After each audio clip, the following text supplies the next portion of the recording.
దేవర trailer వచ్చి దాదాపు ఒక 12 అవర్స్ అవుతుంది. ఇంకా ఎక్కువ అవుతుంది. అందరూ గూడా చాలా ఇంట్రెస్టింగ్‌గా జూస్తున్నారు. అనిరుద్ బ్యాక్‌గ్రౌండ్ మ్యూజిక్ తప్ప మిగతా అంతా గూడా కనెక్ట్ అయ్యాము. బావుంది. అనిరుద్ ఇంకాస్త బెటర్‌గా ఇస్తే బావుండేది అనేవాళ్ళు మనకి ట్రైలర్ విషయంలో కనిపిస్తున్నారు.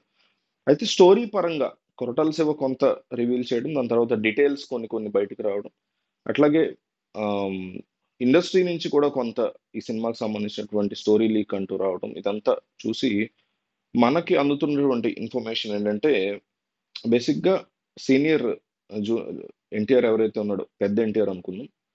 డబుల్ క్యారెక్టర్ డ్యూయల్ క్యారెక్టర్ కాబట్టి ఈ సినిమాలో. సో, ఫాదర్ ఎన్టీఆర్ ఎవరైతే ఉన్నారో అతను అంటే ఇదంతా కూడా ఒక స్పెక్యులేషన్ మాత్రమే. ఫాదర్ ఎన్టీఆర్ శ్రీకాంత్‌తో ఫ్రెండ్స్. అయితే వీళ్ళు ఈ ఊరు వాళ్ళందరూ అంటే ఒక ఊర్లో డిఫరెంట్ ప్లేసెస్ ఉన్నాయి మళ్ళీ. కేవలం మీరు ఆ కొండ అప్పు నుంచి 0.25 చూస్తే ఒకసారి ట్రైలర్‌ని. ఆహ్, కొండ మీద నుంచి ఆ కొండ మీద నివసించే ప్రాంతాల్లో మళ్ళీ డిఫరెంట్ ప్లేసెస్ ఉన్నాయి. సో, ఒక ప్లేస్‌లో వీళ్ళు ఉంటూ ఉంటారు. ఒక చోట అమ్మవారినో, శివుడినో ఆరాధించే ప్లేస్ ఉంది. అది కాకుండా 2, 3 ఊర్లున్నాయి. ఒక ఊరికి సంబంధించిన వాళ్ళు శ్రీకాంత్ అండ్ ఎన్టీఆర్, పెద్ద ఎన్టీఆర్, ఫాదర్ ఎన్టీఆర్ బ్యాచ్. ఇంకో ఊరికి చెందిన వాళ్ళు సైఫ్ అలీ ఖాన్ బ్యాచ్ లాగా మనకి క్లియర్‌గా కనిపిస్తున్నారు. అండ్ ఆల్సో దేవరా కూడా ఇక్కడి నుంచి వచ్చినటువంటి వ్యక్తి కాదు. వేరే ఎక్కడి నుంచో వచ్చి ఈ ఊరిని మార్చి, ఈ ఊరు వాళ్ళు ఎవరైతే ఈ స్మగ్లింగ్ అది చేస్తారో అందులో దేవరా కూడా పార్టిసిపేట్ చేసి, ఈ స్మగ్లింగ్ ఏదైతే మనకి ఎక్కువగా ఆహ్, ఏమంటారు? ఈ షిప్‌మెంట్స్ అవి వెళ్తూ ఉంటాయో, అక్కడ నేవీ ఆఫీసర్స్ మీద దాడి చేసి, వాళ్ళని హర్ట్ చేసి, వాళ్ళేవైతే ప్రొడక్ట్స్ తీసుకెళ్తూ ఉంటారో ఇంటర్నేషనల్ ప్రొడక్ట్స్, వాటిని దొంగలించి అమ్మేటువంటి ఊర్లు. అన్నీ కూడా అవే ఊర్లు.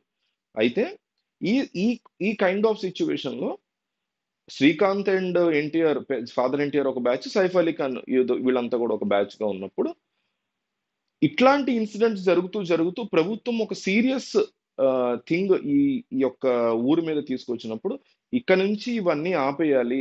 దానివల్ల ఊర్లకే నష్టం వచ్చేలాగా ఉంది అనే ఉద్దేశంలో ఒక పెద్ద డెసిషన్‌ని ఫాదర్ ఎన్టీఆర్ తీసుకున్నప్పుడు, దాన్ని శ్రీకాంత్ తట్టుకోలేక, యాక్సెప్ట్ చేయలేక for many reasons Saif Ali ఖాన్‌తో కలిసి ఎవరైతే అగెయినెస్ట్‌గా ఉన్నారో ఈ యొక్క డెసిషన్‌కి ఐ మీన్ ఫర్‌గా ఉన్నారో ఎన్టీఆర్ ఫాదర్ ఎన్టీఆర్ డెసిషన్‌కి వీళ్ళందరూ కలిసి ఎన్టీఆర్‌ని చంపేస్తారు అనేది ఒక స్పెక్యులేటివ్ స్టోరీగా నడుస్తుంది. దాని తర్వాత సన్ ఎన్టీఆర్ పుట్టడం, ఇన్నోసెంట్‌గా కాస్త బెరుగ్గా, భయంగా ఉండడం.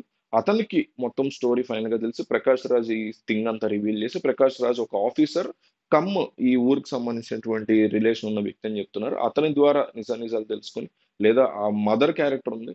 ఫాదర్ ఎన్టీఆర్‌కి మదర్ ఉంది మళ్ళీ. అంటే ఈ సన్ ఎన్టీఆర్ యొక్క నాయనమ్మ. అతని ద్వారా ఆమె ద్వారా నిజానిజాలు తెలుసుకొని అతను ఫైనల్‌గా శ్రీకాంత్‌ని ఎట్లా బయటకి తీసుకొచ్చాడు అండ్ సైఫ్ అలీ ఖాన్ ఎట్లా మట్టుబట్టించాడు. ఈ టైంలో 60 ఇయర్స్ ఎన్టీఆర్ ఎట్లా మళ్ళీ బయటకొచ్చాడు. 60, 65 ఇయర్స్ ఎన్టీఆర్ మళ్ళీ ఫాదర్ ఎన్టీఆర్ ఎట్లా బయటకొచ్చాడు. వచ్చాడా లాస్ట్‌లో కనిపిస్తాడా? ఈ సముద్రంలో ఉన్నటువంటి ఆ థింగ్ నేనొక దారుణం చూసానంటాడు అజయ్ సముద్రంలో. అసలు ఎక్సలెంట్ షాట్ అనిపించింది నాకు. సో, అట్లా ఫాదర్ ఎన్టీఆర్ బయటికి రావడం, రివెంజ్ తీర్చుకోవడం. ఇది ఒక బేసిక్ స్టోరీ కింద మనకి బాగా వైరల్ అవుతుంది. స్పెక్యులేటివ్ స్టోరీ కింద వైరల్ అవుతుంది. ఎగ్జాక్ట్ ఇదే స్టోరీ అని మనం ఎక్కడ చెప్పట్లేదు గానీ, వైరల్ అవుతున్నటువంటి స్టోరీ అయితే ఇది. ఇంకా డిఫరెంట్ వెర్షన్స్ కూడా మనకి వైరల్ అవుతూ ఉన్నాయి. 'దేవర' డ్ స్ట్రెయిట్ అవే సైఫ్ అలీ ఖాన్‌తో ఏదైతే యుద్ధం జరుగుతదో, ఒక చిన్నపాటి ఫైట్ జరుగుతదో, అది ఈవినింగ్ స్టార్ట్ అయితే తర్వాత రోజు మధ్యాహ్నం వరకు కూడా, మార్నింగ్ వరకు కూడా, తెల్లవారుజాము వరకు కూడా ఫైట్ జరుగుతది. ఆ మధ్యాహ్నానికి స్టోరీ డిఫరెంట్ లెవెల్‌కెళ్తది అనేసి కూడా ఇందులోనే ఇదే స్టోరీలో ఇంకొక స్పెక్యులేటివ్ మోడ్ అయితే కనిపిస్తుంది. మీకు ఏ రకంగా అనిపించింది ట్రైలర్ తర్వాత? స్టోరీ ఆల్మోస్ట్ రివీల్ చేసినట్టే ఉన్నాడు గానీ, ఏదో హైడ్ చేస్తున్నాడు అనేసి దాంట్లోంచి ఈ థింగ్‌ని తీసుకున్నట్టు కనిపిస్తుంది. సో, మీకేమనిపించింది ఈ ట్రైలర్ చూసాక? స్టోరీ ఏ రకంగా ఉంటుందనిపించిందో కామెంట్ చేయండి.